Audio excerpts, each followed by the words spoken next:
All right, it's 6:02. We'll get started.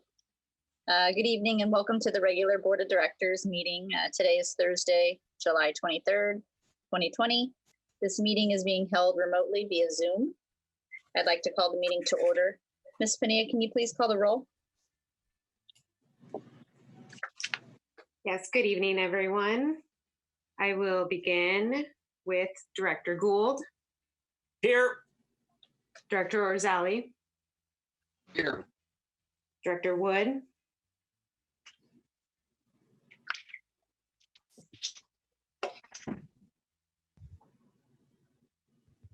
Director Wood, if you could mention that you were here. I know I heard you.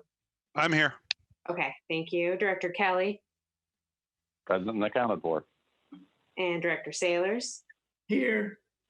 Director Clark. Here. Director Jones. Here. Director White.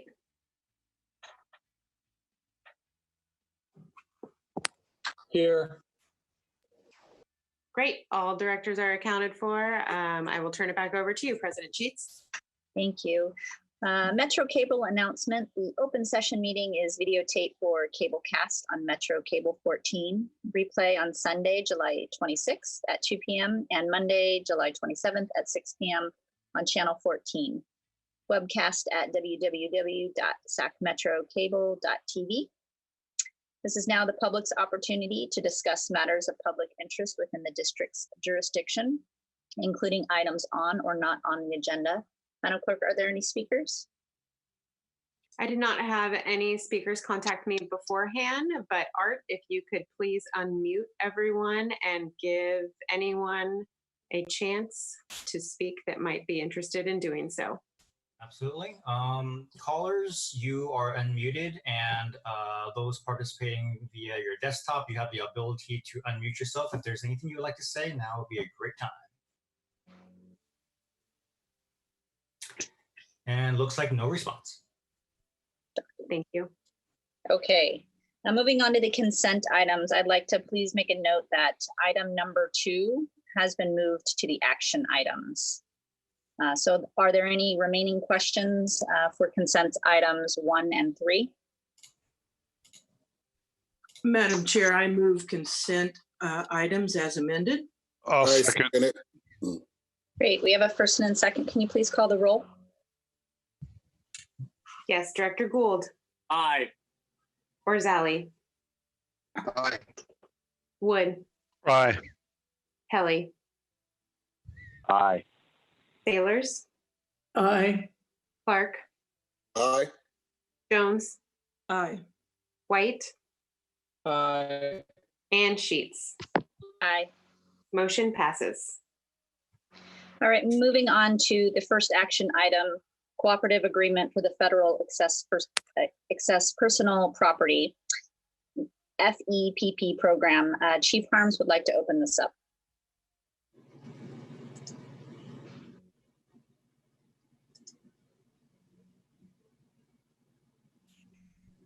Chief, you are still muted. If you could please begin again. Good evening, directors. Thank you for bringing this forward. The FEPP program has been around since 1978. It's an opportunity for us as a district to receive equipment that can be loaned to us and used for firefighting purposes. There's a number of those programs that are kind of across the country that are used to be able to do those things. The two main pieces of apparatus that we have that go through this program is the air fuel tanker or fuel tender, and the second one is a foam trailer. To talk about both of those units, I'm going to have Captain Bryce Mitchell from the air unit talk about the fuel tender, and then Chief Bridge will give us just a little bit of an update on the trailer. And we have just a few questions that were kind of brought forward to us, so we'll go through those, and then we'll see if there's any other questions. I will say the program has been used very successful over the years. It is a 5-year agreement that we do with them. It also allows us in this agreement if other opportunities come up to be able to use those. So right now, Captain Bryce Mitchell, I think a lot of you know him. I'll let him talk about it. He has been very involved with our air operations for just a number of years and is kind of that internal expert that we go to.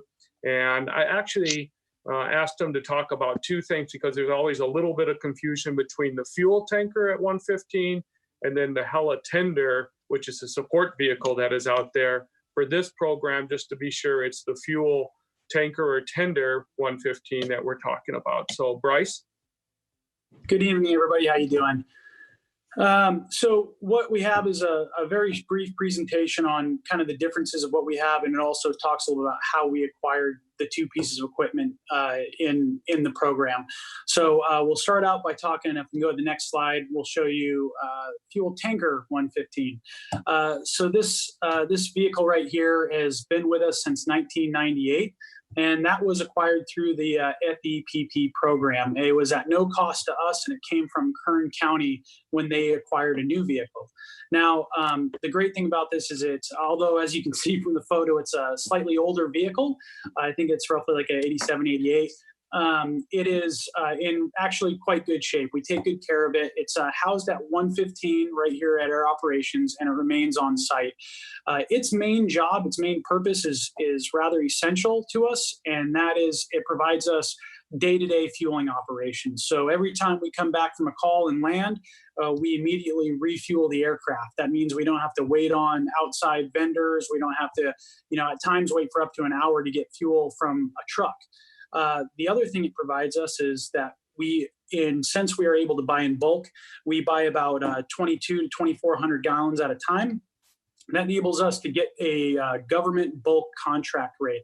It's a huge savings to the district. So we pay about $2.50 a gallon with that bulk rate, and usually it's anywhere, depending on where you're buying fuel, $4.50 to $6 a gallon.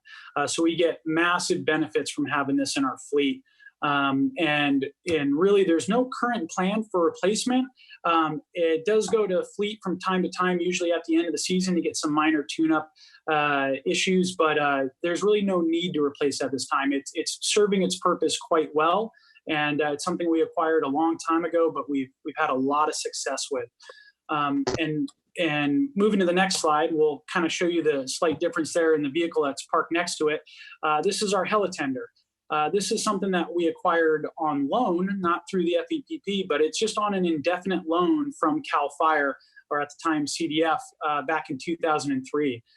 It's also housed at 115 and responds to different missions. So if we have a night mission or we go on out-of-county deployments that create revenue for us, or planned training events, we can pre-stage it and have it ready to go. So Jet A fuel, which is the same as kind of any other turbine or jet aircraft, it has a difficulty getting it from providers at night, especially when you get up into the mountains or areas that we provide service to.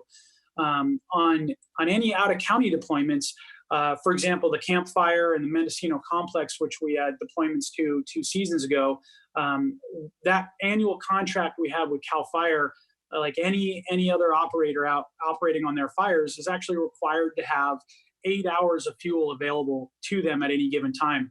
This trailer, although has really served as kind of a good for now solution for us, that holds about 450 gallons. So it is something that has been in the budget in order to meet that contractual obligation and give us a little more ability to operate while we're away on either calls or deployments. And that's good. That's something that was budgeted before COVID at cost of roughly around $200,000 is what was in the budget for it. It just got cut at the time. But yeah, we do have plans to replace this when we're available to. And if we can go to the next slide. Some of the questions that were presented to me is just to kind of explain how they benefit us. So although, for example, the heli-tender is something that, it's a $200,000 purchase, that equates to roughly about 12 and a half days of what we net on deployment revenue. So if we're out on deployment for weeks on end, it actually, we net that in just 12 and a half days. And so we want to be able to make sure we meet those obligations that the contract requires. So that's something that we're looking at very heavily, and we've been focused on for a little while now. And then like I said earlier, although our fuel tanker is old, it serves the purpose quite well. So there's really no need to get into that. And it's saved us a ton of money so far, and we're hoping it'll continue to save us a ton of money. So yeah, that's basically the rundown on some of the questions that were presented to me. And if you folks have any additional questions, I'd be happy to answer them, or I can come back another time with more detailed questions on what you have, or more detailed answers if you have more for me. It's up to you. Thank you, Captain Mitchell. Is there any other additional questions from board members? Madam Chair, this is Vicky. I don't have any questions, but I wanted to thank Captain Mitchell. I was wondering about that vehicle, a 1988. Yeah. So anyway, good job. Low mileage, right? Yeah, absolutely. Well, I appreciate that information, and also the identification of the cost savings. $2.50 versus $4 to $6. That's a little bit of good news today, Yeah. and I appreciate getting it. Thank you, Captain Mitchell. Absolutely. Thank you, Director Jones. Are there any other questions or comments from the other board members? One of the questions, Radio Rosali. Go ahead, Director Rosali. Thank you. Captain Mitchell, just out of curiosity, can you estimate how many miles a year we put on this vehicle? I would say the Hella tanker is very little miles. It literally does very short laps around the fire station, and it will basically drive it around, fill it up, and go around. And then we'll drive it to Fleet, which is just down the road for us, to fill it up with diesel very infrequently. I think that vehicle truly only has about 19,000 actual miles on it. It's like we said, it gets them very short stints. It's about 100 yards at a time. So the vehicle, the Hella tanker, doesn't. Now the Hella tender, that we end up using on, I would say, once every 2 weeks to once a month. We'll end up driving that out of the area. So it depends on if we get a night call. During the beginning of each fire season, we end up using it quite a bit. And for example, through the FEPP program, we just got word today that Kern County is going to be donating or transferring to us. Donating is not the right word, but through that program, they're going to transfer a bunch of more equipment. So we'll be using that tow vehicle to go get a ton of value of parts from Kern County probably next week. And that's just one more way that FEPP program has absolutely paid dividends for us over the years. I mean, it's been incredible how much money the Air Operations Program saved with just having the ability to get parts. I appreciate that. Thank you very much. President Sheets, we have Chief Bridge that can talk about the foam unit too, real quick, if you're okay with that. Absolutely. Thanks for reminding us. Chief Bridge, you want to talk about the foam trailer? I don't believe we have a PowerPoint for that one. No, we don't. Can everybody hear me okay? Yes, sir. Yes. Okay, good. Good evening, directors. And yeah, the foam unit is separate from, that's also a piece of equipment that we obtained, and it provides additional resources for us out at McClellan Airfield. So that unit is currently, it's an older unit as well, and it's there essentially for any kind of large fuel spills, or potentially if we had an unfortunate air.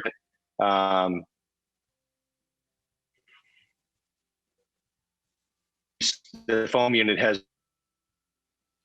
recent will enable that foam unit up. It's on take it in the district if need be, because not all aviation accidents happen on the runway. So we do have the ability to transport that anywhere we need to. So that's what the foam unit is. I'm not sure if that, hopefully that answers all your questions. I'm happy to answer questions if you have them. Are there any questions or comments for Chief Bridge? President Sheets, this is Director Sailors. Yes, Director Sailors, go ahead. I would just like to thank Captain Mitchell and Chief Bridge for their presentations. This has been extremely helpful, and I really appreciate them doing this in such a short time. And I would just want to say thank you very much. It answered all of my questions and was very helpful. Thank you. Great. Thank you. Just a quick lighthearted question, Madam Chair.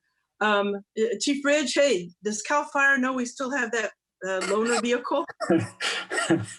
Or is this Yes. not say anything ever to Mark? No, they know we do, and I think they are probably glad we do. So Yes. we're taking good care of it. Yeah. All right, thank you. All right. All right. Any other additional comments or questions from any of the board members?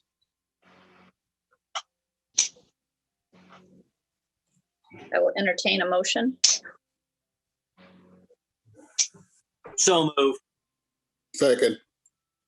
Great. We have a first and a second. Can you please call the roll? Director Gould, Aye. Orzali, Aye. Wood, Aye. Kelly, Aye. Sailors, Aye. Clark, Aye. Jones, Aye. White, Aye. and Sheets. Aye. Motion passes.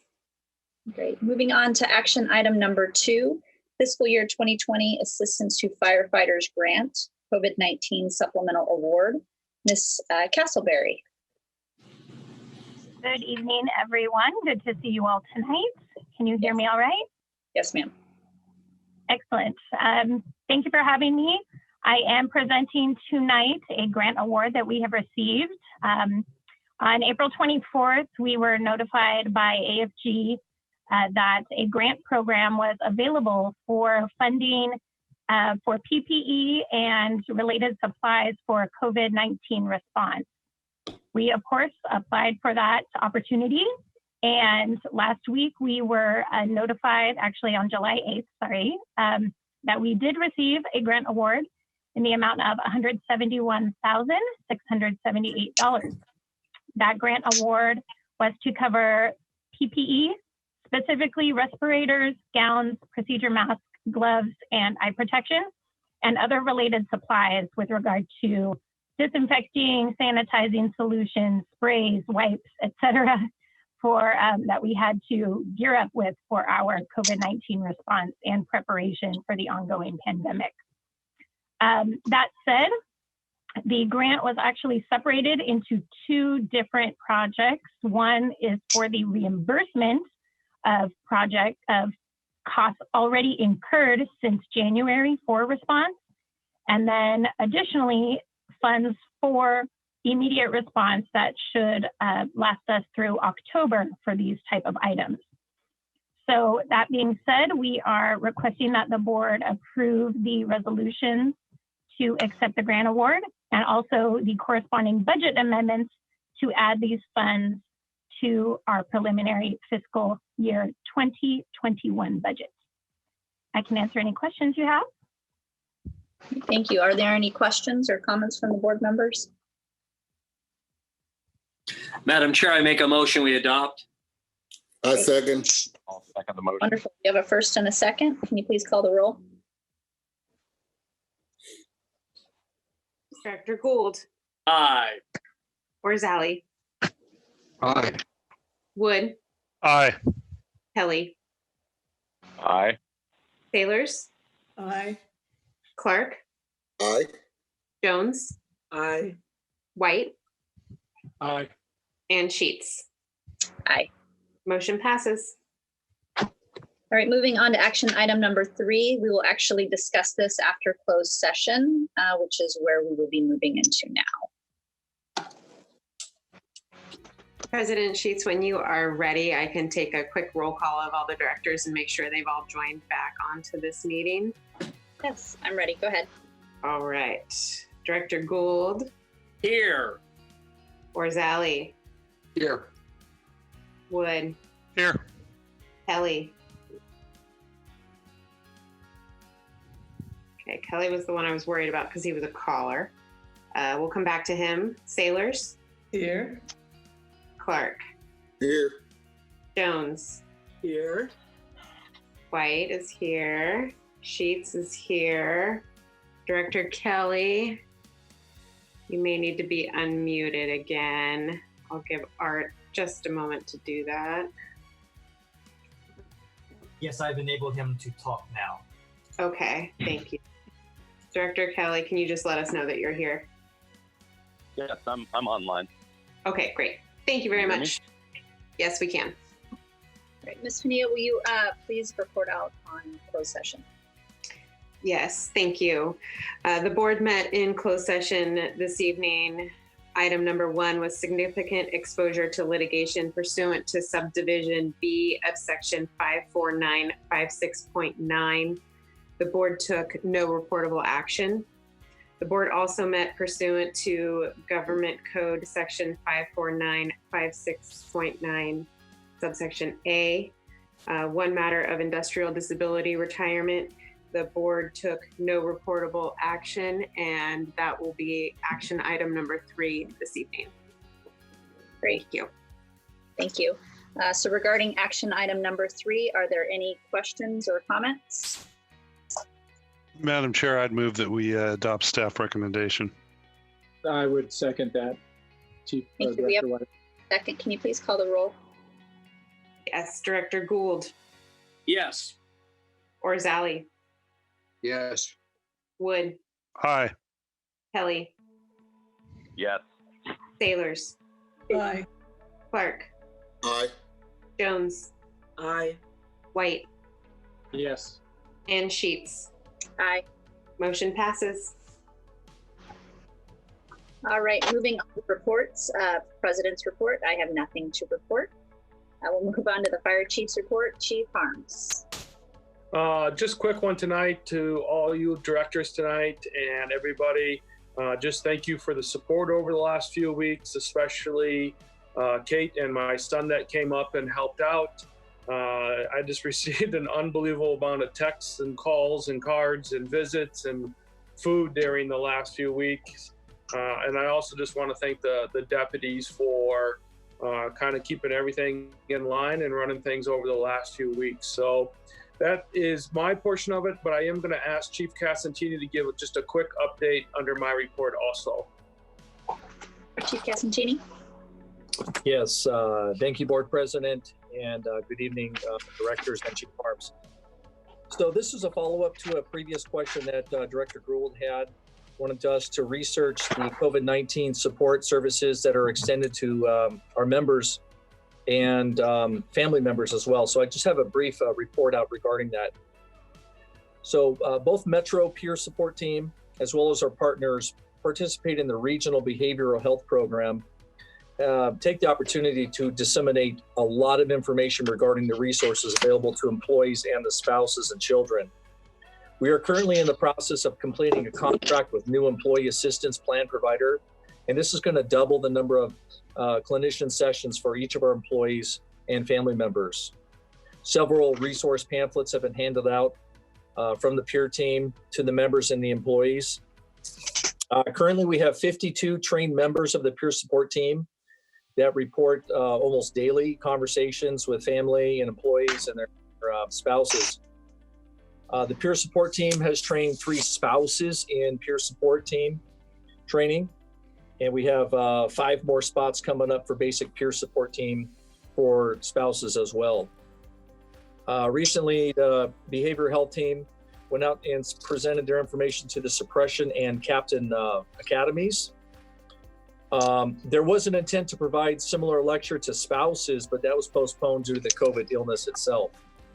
And just to wrap it up, the members of the peer support team are available 24/7 and are well equipped. They feel they're very supported by labor and the district to deal with these issues that arise, that we're starting to see an increase of anxiety and other stresses related to this. So I hope that answers some questions on this brief report out. I'm available to take any other questions at your direction, Board President. Thank you. Any questions or comments for Chief Casantini? Madam Chair, this is Director Gould. I have one for Chief Casantini. Go ahead, Director Gould.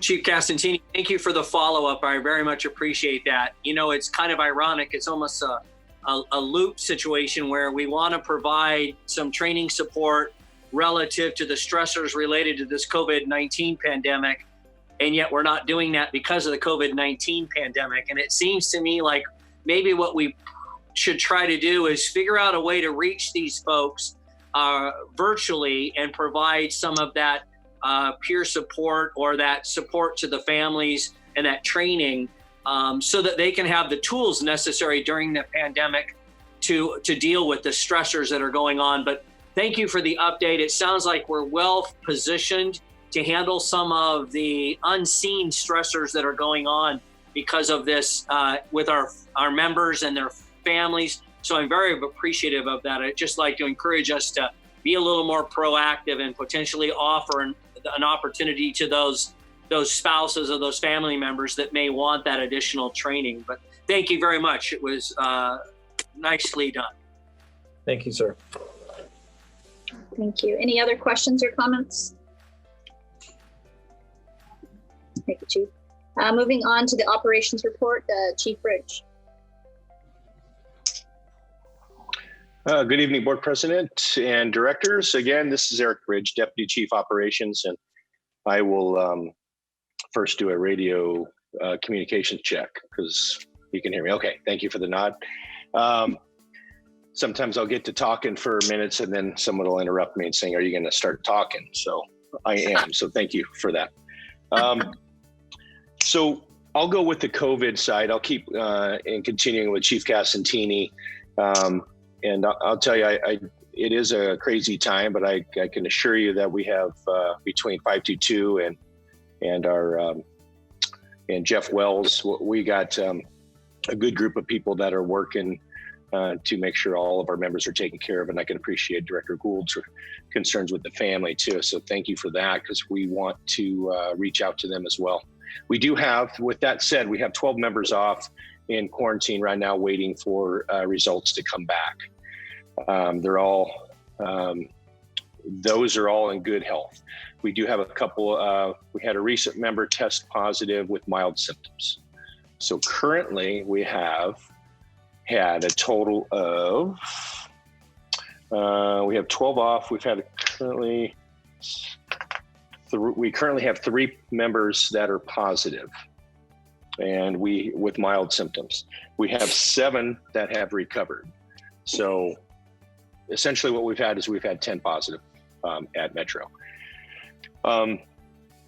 We've been fortunate that, but there are other effects of that. So these other that are quarantined, off that are quarantined, a lot of those are because they were working directly with some of our members that did test positive. So per the Department of County Public Health guidelines, those who are in direct contact with the positive member have the guidelines suggest that they be off until they can get 2 negative tests.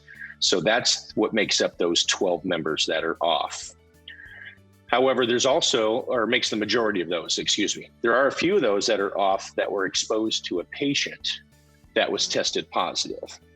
But because of not knowing that they were tested positive, they weren't, their PPE was not, maybe at that time did not warrant all the PPE required for COVID that would you normally have on a COVID patient, known COVID patient. You may not wear it. So if you're going to the soccer field to treat a person with a broken ankle, typically don't wear all the COVID stuff, only because that would be your gowns, goggles, the whole ensemble.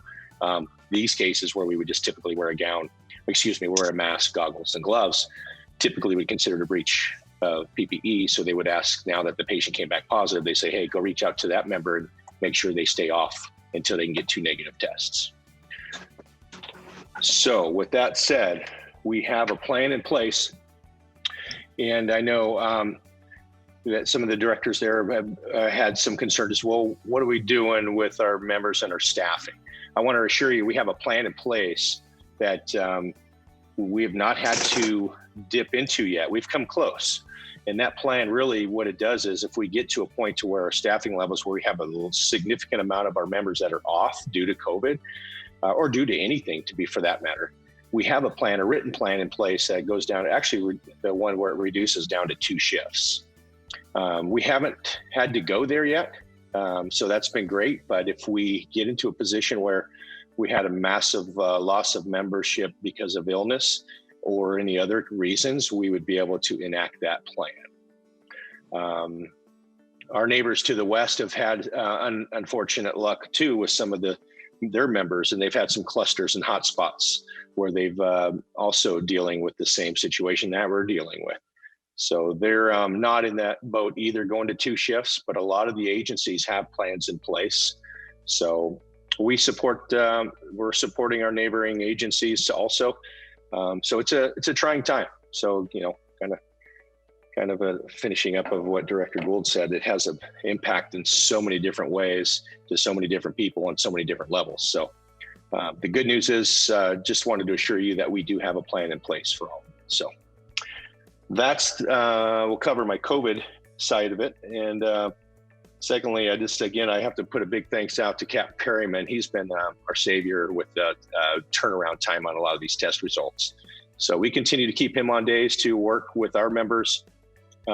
His relationship with the lab down at Sacramento County and with the public health, Dr. Kassire and Dr. Bielenson, that's helped us a lot with, with the communication information to get back to us so we can provide good guidance to our members. So that's a good thing. And he continues to do great work.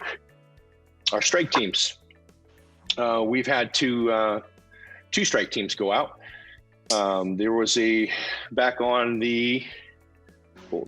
on July the 14th, we sent out a Type 3 strike team. That's our wildland engines. They went up to the mineral fire and they got put to work right away, put in 9,000 feet of hose on the first day. Then they bed them down. What's going on right now with a lot of the incidents with the COVID thing, they're finding hotels, dormitories, any place where they can actually isolate the members from the other strike teams the best that they can. So currently, on that incident there, they've been reassigned, but during that last week from July 14th until today, July 23rd, they've been up on the mineral incident in Shasta area. So that was, the rest of their assignments were minor assignments, didn't have a lot of action in them. But again, just so you know, they were well taken care of and were staying at the Shasta College in the dormitories.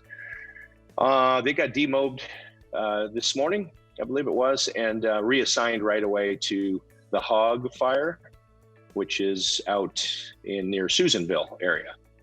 So, and then just happens to be 2 days ago, our Type 1 OES engine strike team got dispatched to that same incident, the Hog Fire. So that's a larger fire with minimal containment. I believe it's about 5 or 10% containment. So our Type 1 strike team was dispatched 2 days ago, and they got assigned right away for a structure protection group. They didn't have any activity, but then they were reassigned for an off day today, and then they're staying at the Nugget. So they got them in a hotel. So that's an interesting bedding down spot, which happens to be where our Type 3 strike team is currently en route to, also the Nugget. So there's a lot of firefighters at the Nugget in Sparks, Nevada. They will be reassigned tomorrow morning, and we will get updated from that, and we'll keep all of you posted on how they're doing. So that's an update on our strike team. That's a total, just so you know, we have a strike team and a strike team leader on our Type 3 strike team. So between those, on the Type 1 strike team. So we have 4 and 4 is 8, and 2 is 10, and 14 members out on strike teams. And then lastly, to wrap up what we've been doing the last few weeks, a big thank you to firefighter Jason Watts, who is working with our training division, who's done a great job of hosting what we call Auto X, and that's short for extrication, or there's a couple of different playoffs of words for that. But we had about 46 of our members go through an advanced auto extrication course out at Zinfandel, and the training division did a fantastic job along with Jason Watts, who helped coordinate that. And I apologize if I'm leaving somebody off that. There's so many people that had their hands in it, especially. And then of course, logistics is always there to support. The CERT team was out there to support. Fantastic training opportunity for our members and a ton of positive feedback. And then most recently, and lastly but not least, we had some live fire training opportunities. Some of you may have seen on the news off of Sylvan Avenue there, where the church donated some buildings. Tremendous training opportunity there for our members to do some good search drills, fire operations, and then some command operations command tactics and strategy and discussion that we're able to do. So again, a big undertaking, but great opportunities, and a big thanks to the church there that they're providing a lot of support for us as well. And they're very grateful for what we're doing out there as well. So a lot of people out there taking pictures, and so it was a good time to interact with a lot of the members over there in Citrus Heights. So I'm sure there's more. The call volume is holding steady. It's back to normal, I should say. It's we're holding that line of anywhere from 250 to 300 calls a day. And that concludes my report, and I'm happy to take some questions. Thank you, Chief. Any questions or comments for the Chief? Yes, Madam Chair, this is Director Sailors. I have one question. Yeah, go ahead. Chief Bridge, I would just like to have a little clarification when you were talking about the staffing issues with COVID. You mentioned 2 shifts. Yes. So does that mean that you're asking if COVID does become an issue and we're short-staffed, you would have them work a double shift, 96? Yeah, no, it would turn out to be more on a 72-hour type of shift. They'd be working 3 days and then off for 3 days. So you'd have 2 shifts. That's if we get down to that point. If we're down to that point, we also are at a very minimal staffing levels in terms of stations too. So not every fire station we'd be able to keep open as well if we got down to those levels. Okay, I don't foresee that or anticipate that at all based upon what the science is showing and what the trends are showing with the COVID. But we have to have a plan in place for that just in case, because if you're not planning, you're not prepared. So. Right. Okay. So have we closed any companies yet? No, we have not. We've had, like I said, I think I've mentioned a few times in the past where we've gotten close. And what does that mean by close? That means where we've had to make multiple phone calls to over and over again to get a hold of somebody. At the last minute, somebody would pick up the phone and say, yep, I'll be there. So typically we don't have a problem making phone calls and getting people to come back. But when there's that many people, because we're down to 12 now. We've had times where we've had 21 people off.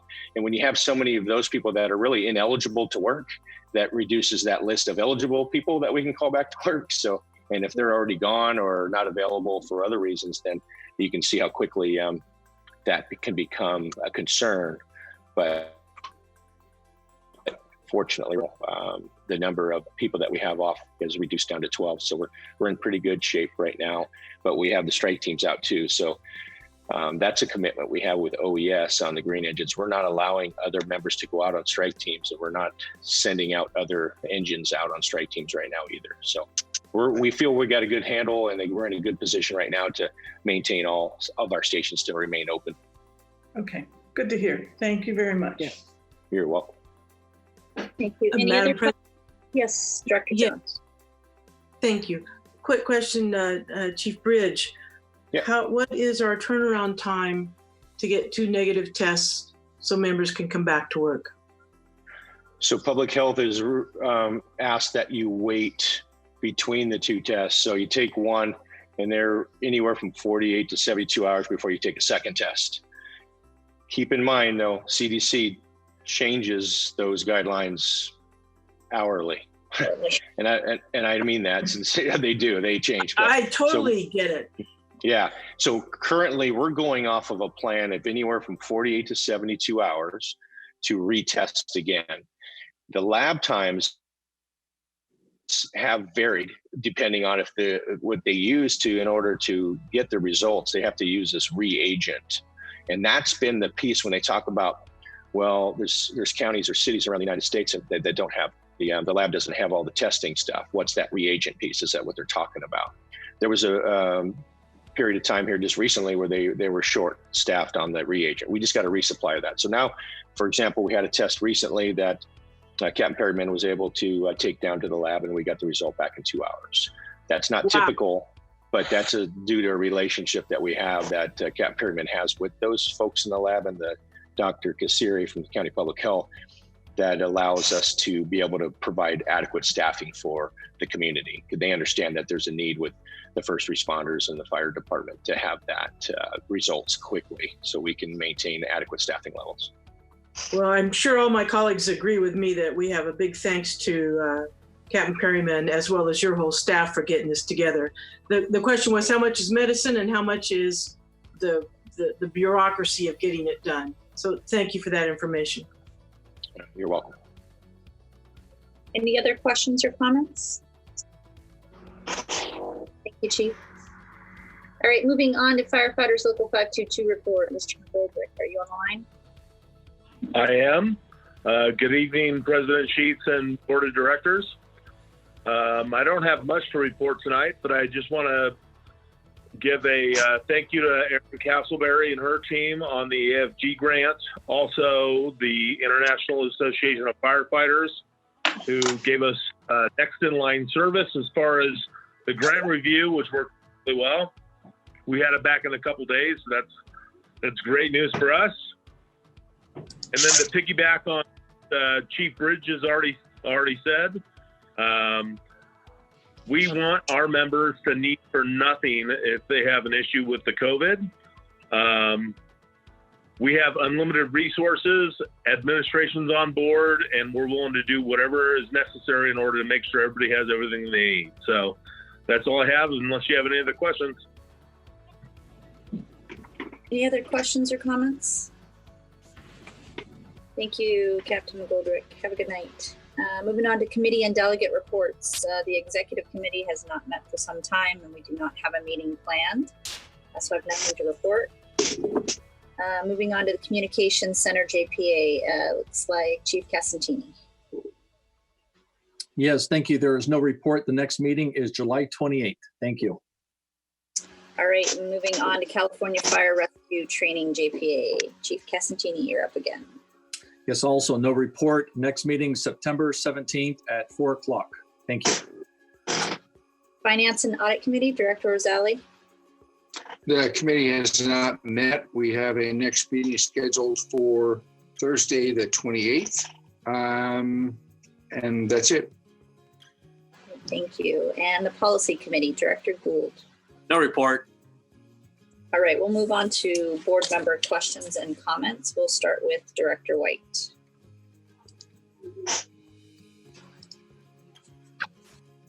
Well, thank you, President Sheets. First, I would like to just commend the administration and the staff that have exercised the BEEP program, the Federal Access Property Program. See them taking use of that surplus equipment and saving the tax. We did have a fire in District 9 recently along the Cosumnes River, and it was right underneath the wooden bridge that connects the north and the south community together. So I heard a lot of very positive comments from community members that they stopped the fire and didn't let it do any damage to that bridge. That bridge is a big connection. Without it, I think the north and south would be separated. So I'm glad that they got on that so quickly and stopped that fast-moving fire.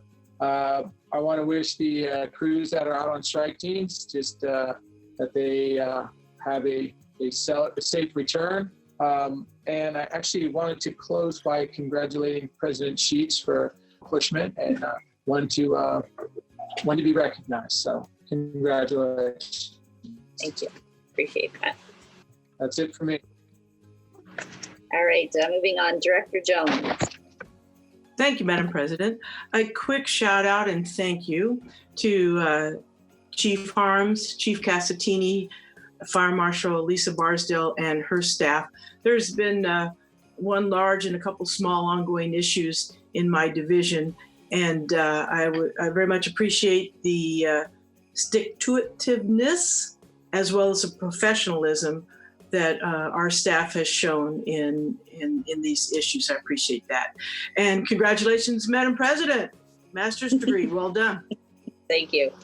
Glad to be done. I hear you. All right, moving on to Director Clark.